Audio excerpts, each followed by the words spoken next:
અમીરગઢના માર્ગો પરથી દારૂ પકડવાનો સિલસિલો યથાવત જોવા મળી રહ્યો છે।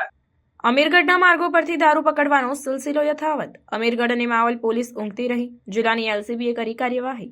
માવલ અને અમીરગઢ ચેકપોસ્ટને પાર કરી ગુજરાતમાં ઠલવાયો લાખો રૂપિયાનો દારૂનો જથ્થો।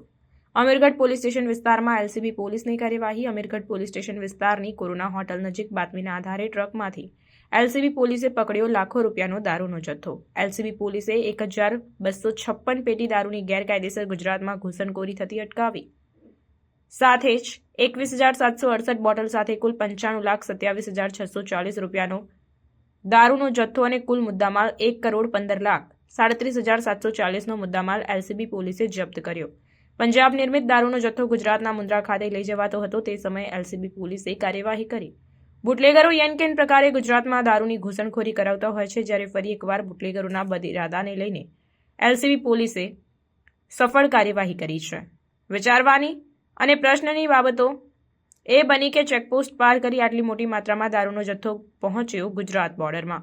રાજસ્થાનના રીકો પોલીસ સ્ટેશનના પોલીસ જવાનો અને અમીરગઢ ચેકપોસ્ટ પર ફરજ બજાવતા પોલીસ જવાનો શું કરતા હતા તે પ્રશ્ન છે।